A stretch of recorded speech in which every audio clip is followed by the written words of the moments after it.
Hello BookTube, it's Joshua here, and today I'm going to update you on my reading.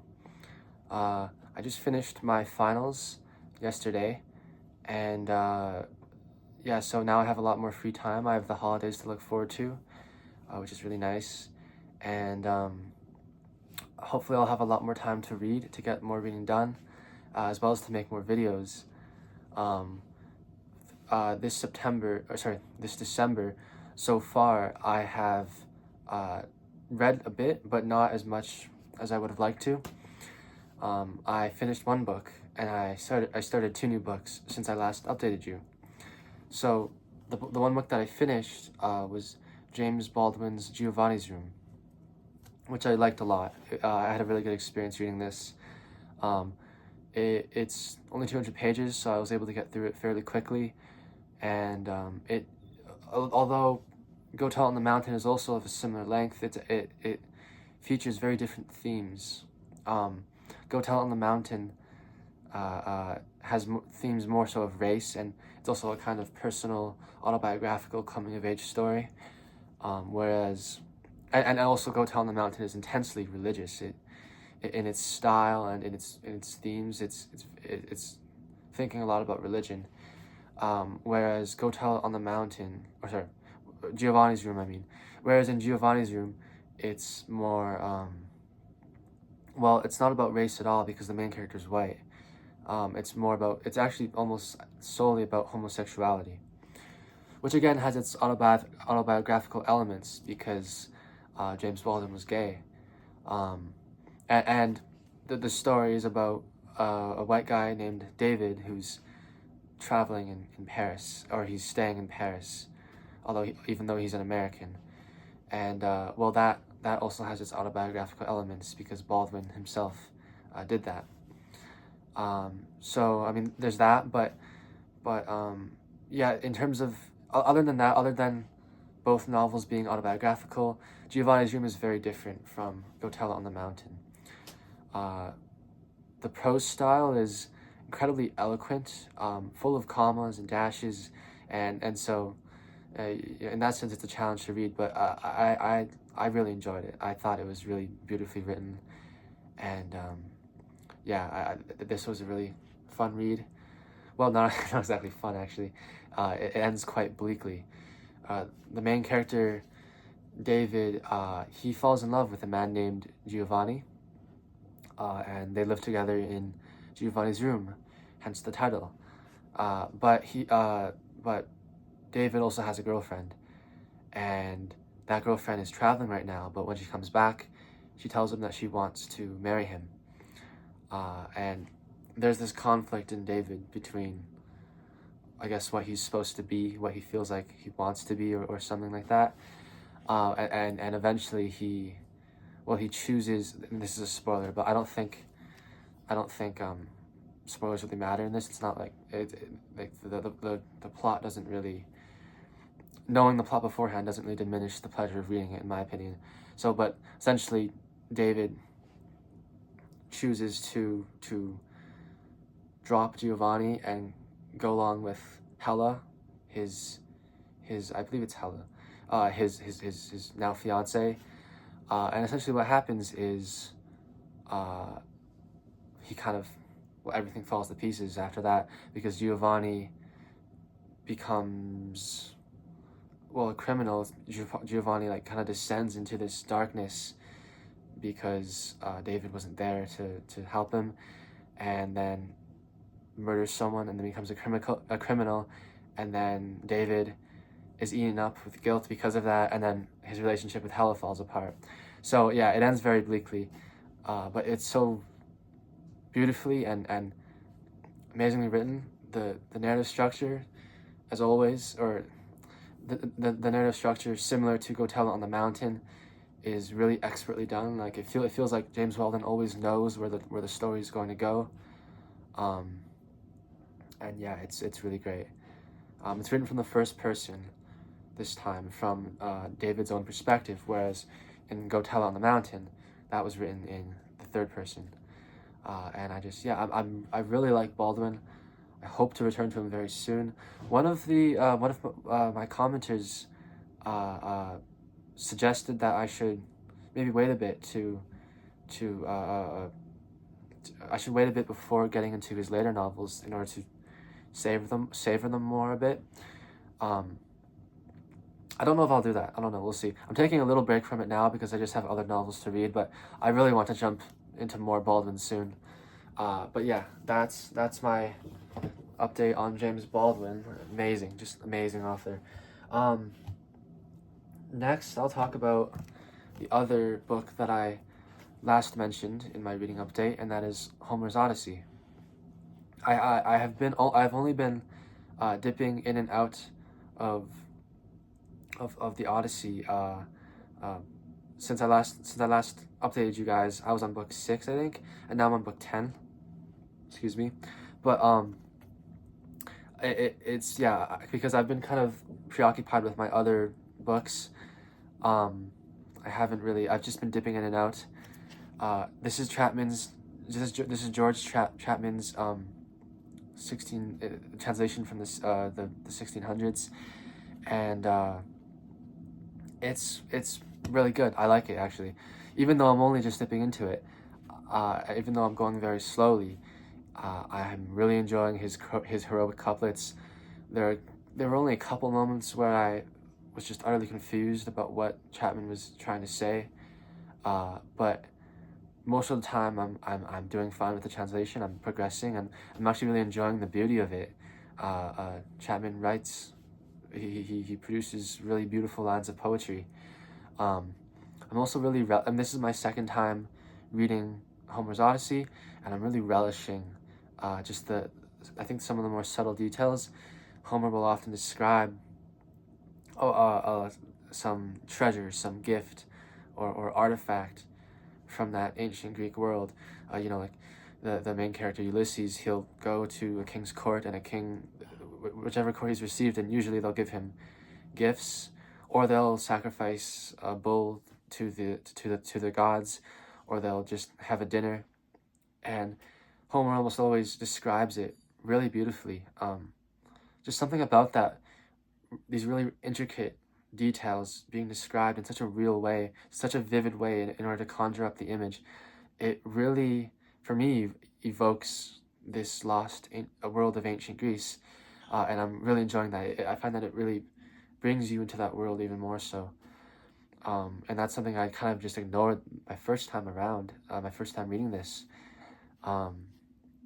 So yeah, I'm really enjoying this. I'm on book 10, so we've just arrived at the island of Circe, and yeah, I think and I really, I also really like the fact that, let's see, the fact that Chapman will write the argument to each book, in the Odyssey, which is I think it's a later. I don't think Homer wrote arguments to each book in the Odyssey. I think that's a later English invention, where before each section of the epic poem, you get a little page beforehand that kind of summarizes the entire book that's about to come. And so this is here. Let's see. This is So this is the argument to book 9, and it's describing, it's kind of summarizing or telling you what's going to come, which is, in this case, Ulysses' conflict with the Cyclops. So it says, Ulysses here is first made known, who tells the stern contention his powers did against the Cyclones try, and thence to the Latophagi extends his conquest, and from them assays the Cyclop Polypheme, and by the crafts his wits apply, he puts him out his only eye. And then there's a second argument. The strangely fed Latophagi, the Cyclones fled the Cyclops' eye. And so that's just Chapman. I think that's just Chapman himself making that up, and it's really nice to read. I mean, really, really enjoyable. I love reading those things. Of course, it takes me longer to read through Chapman's Elizabethan verse, but I'm managing, so it's going well. I also just started reading, 3 or 4 days ago, I started reading Moll Flanders by Daniel Defoe. And this is a really, really great reading experience. It has been so far. I'm on page 100, and so much is happening. It's such an entertaining story, just purely entertaining. Well, that isn't to imply that there isn't substance to it, but just the narrative itself and Defoe's storytelling ability is just wrapping me into the story. Um, Maul as a character, it's the story is told from Maul's own perspective. It's in the first person, and so it's as if Maul. It's as if Maul is in her old age now, and she's looking back on her own life and writing this account of it, and she's just such a very vivid character, and such a unique character, just very human. She'll make a mistake, or she'll decide on this and decide on that, and it'll all just feel very relatable, very personal, and I'm just enjoying it so much. Defoe's style. I think I mentioned earlier that Baldwin has a very intricate style, but not quite so much as another author that I'm going to talk about, and that's this author. Defoe, as is usual, I think, for 18th and 19th century storytellers, they write very long, winding sentences, and Defoe has that style. A lot of semicolons. There'll be an entire paragraph that's just one sentence, but I think I'm getting used to it. It's certainly not impeding my enjoyment of the story at all. This edition is a Norton Critical edition, so there are some footnotes at the bottom of pages, and I find that those really help a lot because some of the words used in here mean different things. Defoe will use I don't know. Defoe will use some word differently than how we're used to using it now, and the footnotes really clarify the actual meaning of things, and I find that really helpful. And so yeah, I'm just enjoying this so much. I read a bit more today, and it's just I'm really excited to see what else happens. And I think Virginia Woolf wrote an essay about Maul Flanders at some point. I think it was in her common reader. I could be mistaken about that, but and so yeah, I might have to go track down that Virginia Woolf essay after I read this. And also I want to, if this continues to be this good, I want to read Robinson Crusoe next. I'll have to find a copy for that one because I don't own one, but yeah. And lastly, I started reading a history. This is Nazi history, The Rise and Fall of the Third Reich by William L. Shirer. This is, I'm pretty sure that this is only the second history book I've ever read in my life, which feels weird to say because I feel like I should have read more, but no, I think this is only the second one. The first one that I read was this summer by Thomas B. Costain. I think it was called The Conquering Family, and that was amazing. I'm gonna have to return to that series sometime soon, but this is also really good. Thomas B. Costain knows how to tell a story, and so does William L. Shirer. This is obviously a huge thing. I'm 189 pages in right now, so I just got to the point where Hitler is made Chancellor of Germany, and it's fascinating. This is really, after this I would like to read more Nazi history or just World War II history in general, and more history in general as well. I would love to learn a lot more because I have a lot of blank spaces in my knowledge of all this stuff. And what's helpful in reading World War II history to start with is that in my social studies class, we've learned the general outline of World War II. Okay, yeah, Hitler became Chancellor in 1933. This happened. World War II started in 1939. We learn the outline of things, and so there's already a bit of a familiarity with the subject. So it feels like I've kind of got the skeleton of of World War II or of Nazi history down under my belt, and now this is just filling in that skeleton. This is the flesh that I'm learning about, and yeah, it's really thrilling reading. Shirer is a really good writer. I'm learning so much. I mean, I never knew I didn't know so much of what's being told here. He talks first about what is he talking about? Well, he talks about Hitler's origins, his childhood.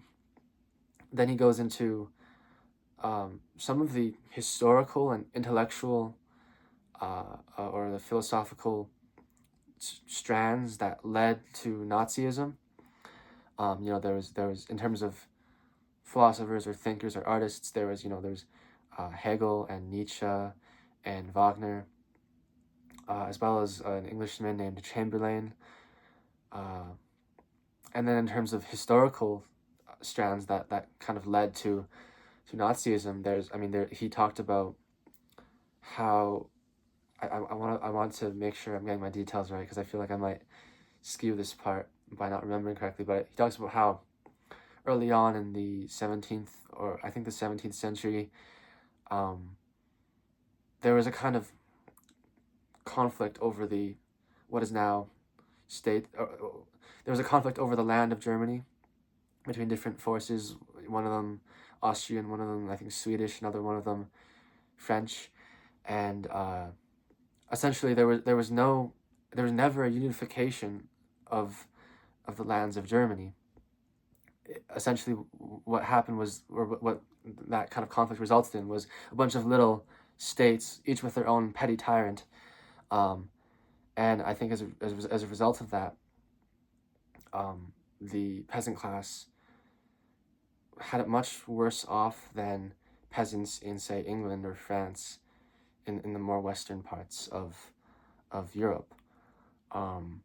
Shire explains how, because of that frequent oppression, which was much more severe in Germany than in other places, there may have been something ingrained in the attitudes of the German people that allowed someone like Hitler to come to power. I don't know how much credence that idea actually has, but Shire seems to suggest that.